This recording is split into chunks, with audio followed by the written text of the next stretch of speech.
الحمد لله وحده والصلاة والسلام على من لا نبي بعده أما بعد فأعوذ بالله من الشيطان الرجيم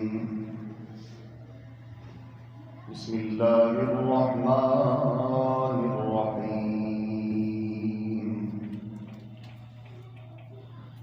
فألهمها فجورها وتقواها قد أفلح من زكاها وقد خاب من دساها وقال تعالى في مقام آخر إن الحسنات يذهبن السيئات وقال النبي صلى الله تعالى عليه وسلم طوبى لمن وجد في صحيفته استغفارا كثيرا صدق الله مولانا العظيم وبلغنا رسوله النبي الكريم ونحن على ذلك لمن الشاهدين والشاكرين والحمد لله رب العالمين اللهم صل على سيدنا ومولانا محمد وعلى آل سيدنا ومولانا محمد وأزواج سيدنا ومولانا محمد وأولاد سيدنا ومولانا محمد وأصحاب سيدنا ومولانا محمد وبارك وسلم وصل عليه.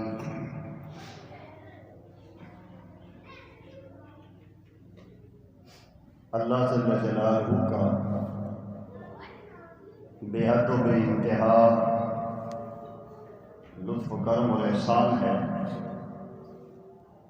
کہ اس خالق کائنات جل مجدہ نے مجھے اور آپ کو کائنات کی ساری مخلوقات میں سب سے ارفع اور اعلیٰ اشرف المخلوقات انسانوں میں پیدا کیا اور انسانوں میں بھی خیر الامم ساری کائنات کے سارے انبیاء کی ساری امتوں میں سب سے بہتر عمدہ اور بہترین امت محمدیہ علیہ الصلاۃ والتسلیمات وتمہا وکملہا میں ہمیں اللہ نے پیدا ہونے کا شرف بخشا. یہ اللہ جل جلالہ کا بہت بڑا فضل و کرم اور احسان ہے. ساری زندگی ہم سجدے میں پڑھ کے بھی اس احسان کا بدلہ اللہ کو نہیں دے سکتے اور نہ ہی ہم اس کے شکریہ کا حق ادا کر سکتے ہیں. اس سے مجھے اور آپ کو اندازہ لگانا چاہیے کہ ہم کتنے بہترین لوگ ہیں. ایک یہ ہوتا ہے کہ میں کسی کو کہوں کہ یہ بندہ بہت اچھا ہے. ایک یہ ہوتا ہے کہ آپ کہیں کہ فلاں بندہ بڑا بہتر ہے. اس سے بڑھ کے کوئی بڑا انسان کہہ دے اس کی بھی بڑی اہمیت ہوتی ہے. یہ تو اللہ کی لاریب اور بے عیب کتاب قرآن کہہ رہا ہے کنتم خیر امۃ اخرجت للناس، تم بہترین امت ہو، تمہیں لوگوں کی نفع رسانے کے لیے اللہ نے بھیجا ہے. سامعین گرامی قدر، اللہ جل جلالہ نے حضرت انسان کو دو صفات سے دو کیفیات سے جوڑ کے بنایا ہے.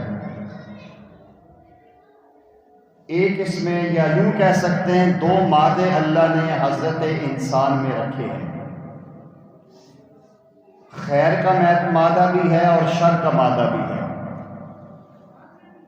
جو بندہ شر سے نکلے، خیر کو غالب کر دے، وہ بہترین انسان بن جاتا ہے۔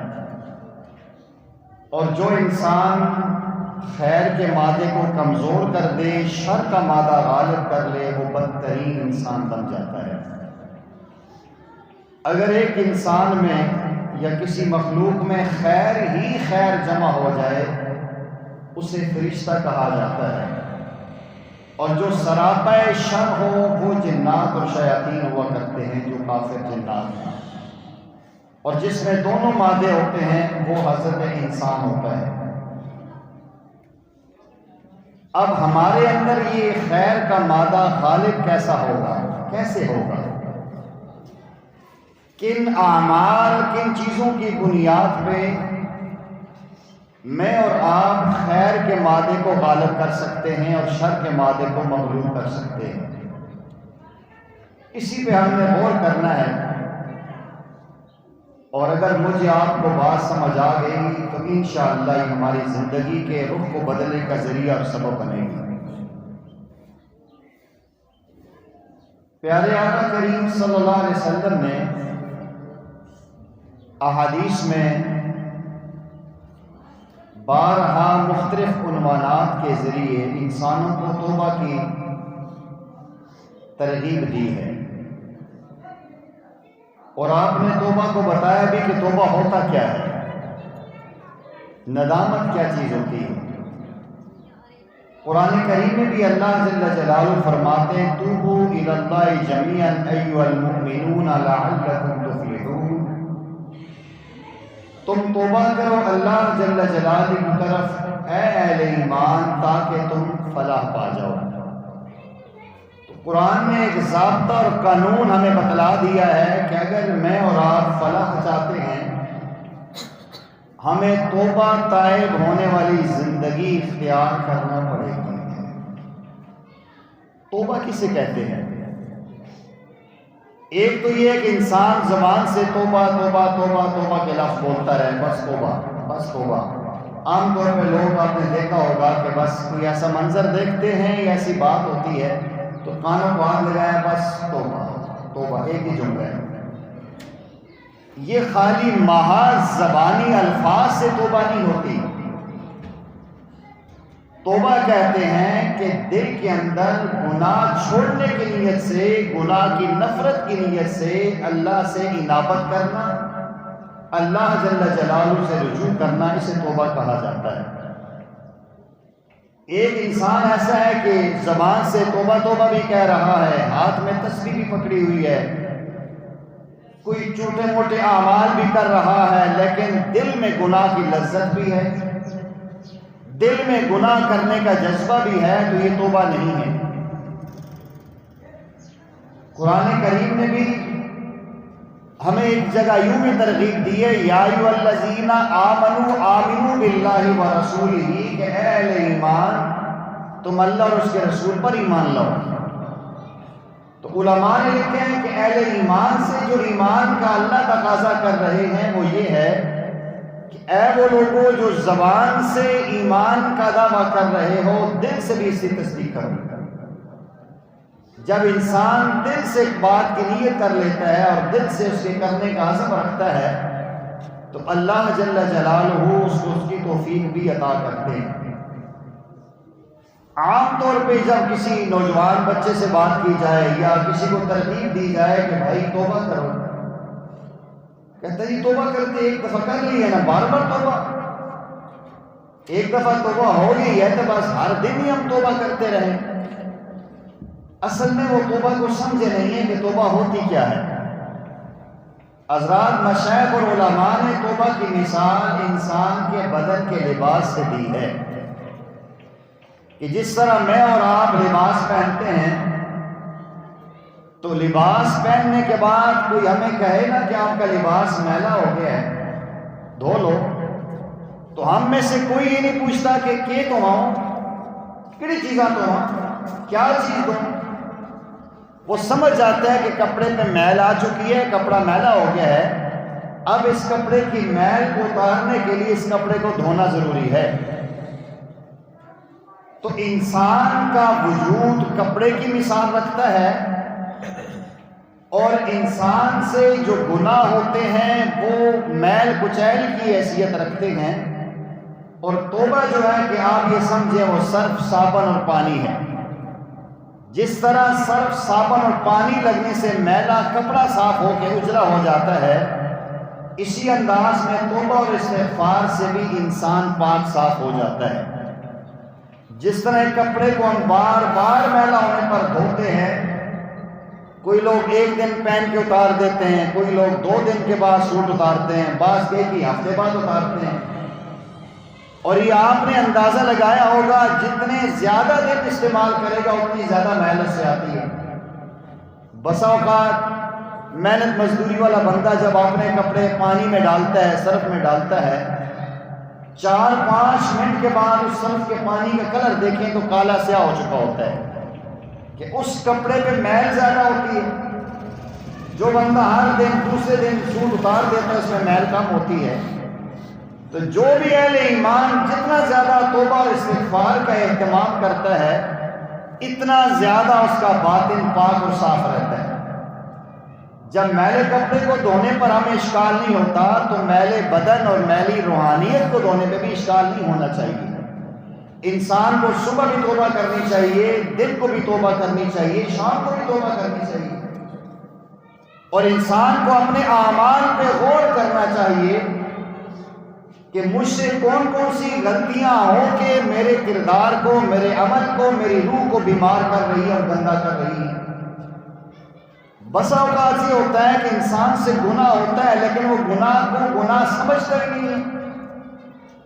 نبی انور صلی اللہ علیہ وسلم نے فرمایا کہ العینان تزنیان، آنکھیں زنا کرتی ہیں۔ اب ایک نوجوان کی غیر محرم لڑکی پہ نظر پڑ رہی ہے، یہ آنکھ نے گناہ کر دی ہے، آنکھ ناپاک ہو چکی ہے بد نظری کے گناہ سے، یا ایسا یوٹیوب میں یا ایسا ہی کوئی ٹویٹر پہ یا اپنی فیس بک پہ ایسا کوئی منظر دیکھا ہے کہ جہاں منع ہے کہ اس کو نہ دیکھو۔ اب اس نے گناہ سمجھا ہی نہیں، حالانکہ اس گناہ نے اس کے اندر سے عبادت کی لذت کو کھینچ لی ہے۔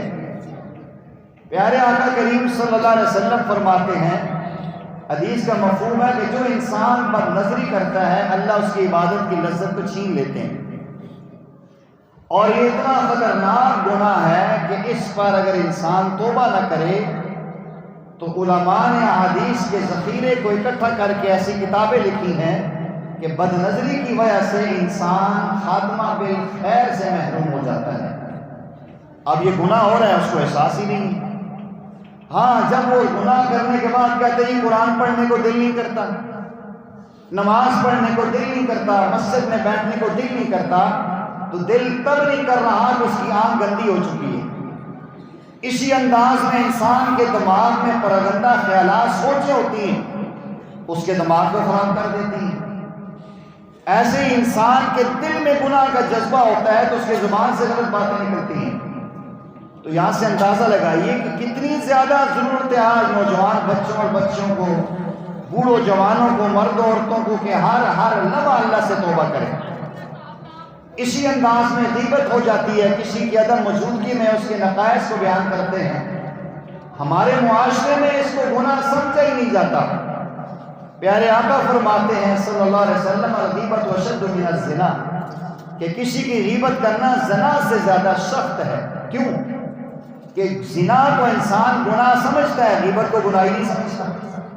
تو بسا اوقات شیطان گناہ کو اتنا مزین کر کے پیش کرتا ہے کہ انسان کو اس کا احساس ہی نہیں ہوتا کہ میں گناہ کر رہا ہوں۔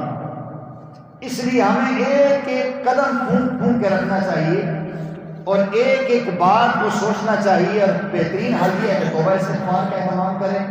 جب انسان توبہ کرتا رہے گا تو اللہ جل جلالہ نیک اعمال میں جمنے کی توفیق عطا فرمائے گا۔ علماء نے چند ایسے اسباب جمع کیے ہیں قرآن و سنت میں کہ اگر انسان ان کا اہتمام کرے تو اس میں گناہ آہستہ آہستہ کم ہوتے رہتے ہیں، اور ایک وقت آتا ہے کہ اس کا باطن اور ظاہر صاف ستھرا ہو جاتا ہے۔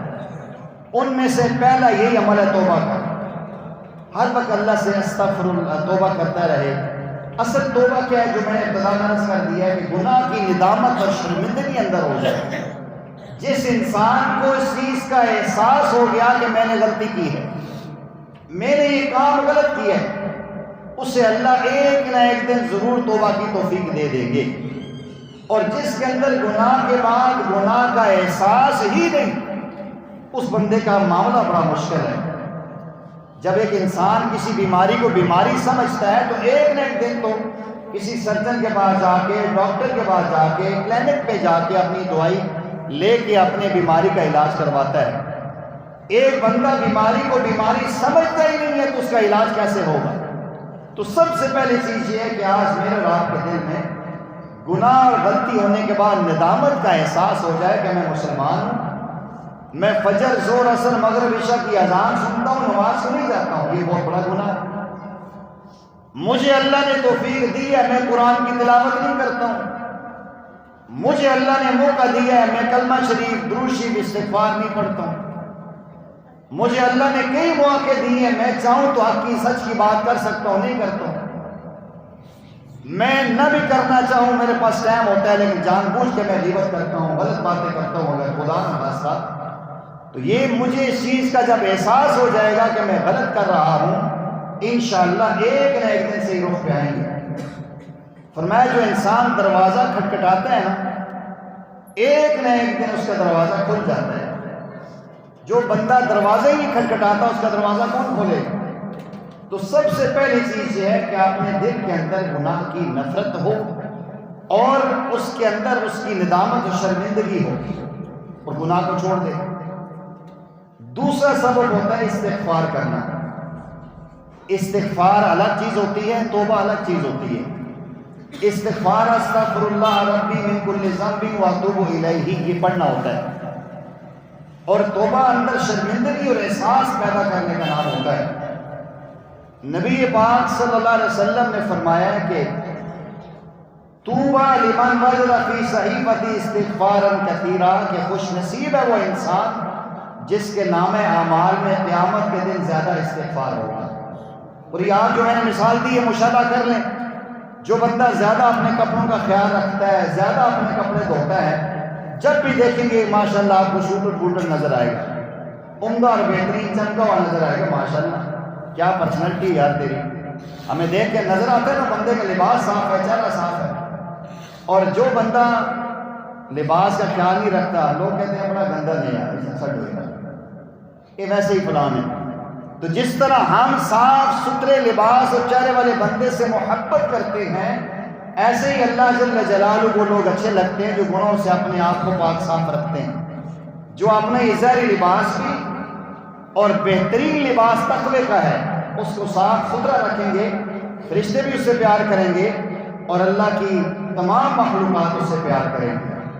اس لیے ہم کوشش کریں استغفر اللہ ربی من کل ذنب واتوب الیہ ہر وقت پڑھتے رہیں. اور آپ دیکھیں کہ اللہ تعالیٰ نے ہر اچھی عبادت کے فوراً بعد استغفار کا حکم دیا ہے. پیارے آقا کریم صلی اللہ علیہ وسلم پہ قرآن کریم کی سورت نازل ہوتی ہے، سورہ اذا جاء نصر اللہ. اللہ فرماتے ہیں جب آپ پر اللہ کی مدد آ جائے اور آپ کو فتح مل جائے، فسبح بحمد ربک، آپ اپنے رب کی اس پہ تسبیح بیان کریں، فاستغفرہ، استغفار کریں. آپ نے اکثر دیکھا ہوگا ہم نماز فرض کا سلام پھیرتے ہیں، اللہ اکبر کہہ کے کیا پڑھتے ہیں؟ استغفر اللہ استغفر اللہ استغفر اللہ. اس لیے نہیں پڑھتے کہ ہم نے غلط کام کیا ہے. اے اللہ جیسے حضوری کی کیفیت میں نماز پڑھنی چاہیے تھی نہیں پڑھ سکا، اس پہ استغفار.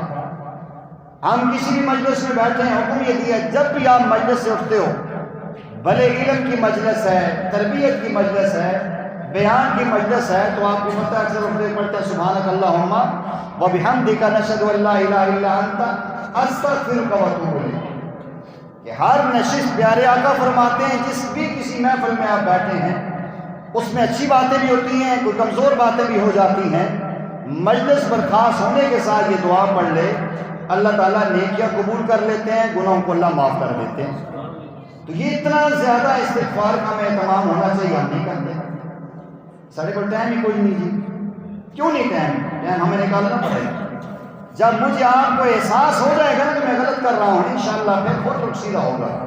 آج دنیا میں یہ ہو رہا ہے، فلاں ہو رہا ہے، یہ فلاں ملک نے نئی فلم بنا دی ہے جس میں صحابہ کو دکھا دی ہے، الیاذ باللہ پیارے آقا کی شبیہ دے رہے ہیں. کیوں کر رہے ہیں؟ انہیں اتنی ہمت کیوں ہو رہی ہے؟ انہیں پتہ ہے کہ نتیجہ میں تیل کوئی نہیں، وہ دیکھ چکے ہیں، کنگال چکے ہیں. آج کیا وجہ ہے کہ اسلام انسانی حقوق کی عالمی تنظیموں کے زبانوں میں ٹانکے کیوں ہیں؟ دنیا میں کتا مار جاتا تھا ان عیسائیوں کا تو پوری دنیا میں بختہ پڑتا تھا. آج ہزاروں معصوم بچے فلسطین میں ذبح ہو گئے ہیں، مر گئے ہیں. ان کی زبانوں میں تالے کیوں لگے ہیں؟ وہ فخر سے کہتے ہیں ان کے وزیر آ کے کہ ہم اس لیے آئے یہاں تل ابیب میں کہ ہم وفاقی وزیر نہیں ہیں، وزیر خارجہ امریکہ کا میں ہوں یہودی اور میرا باپ یہودی ہے، میں تب آیا ہوں. آج انہیں یہودیت پہ فخر ہے اور یہودیت میں اتحاد ہے. عیسائیت اکٹھی ہو چکی ہے. مسلمانوں کو اپنا دین اچھا ہی نہیں لگتا، نہ نبی علیہ السلام سے وفاداری ہے، ناراض تو یہ حقیقت ہے. میں اور آپ سارے اپنے گرمان میں جھانک کے دیکھیں. آج ہم میں سے کسی کا بچہ، کسی کا عزیز فوت ہوتا ہے نا تو ہمارے آنسو نہیں رکتے، اور ایسے دودھ پیچھے معصوم بچوں کے سینوں میں بم بلاسٹ ہوں پھر دیکھو کیا حالت ہوتی ہے. ہم کیوں نہیں تڑپتے؟ ہماری آنکھوں میں آنسو کیوں ہیں؟ کیوں نہیں ہے؟ انسانیت کا چراغ بجھ چکا ہے، ہم نے انسانیت کو سمجھا ہی نہیں.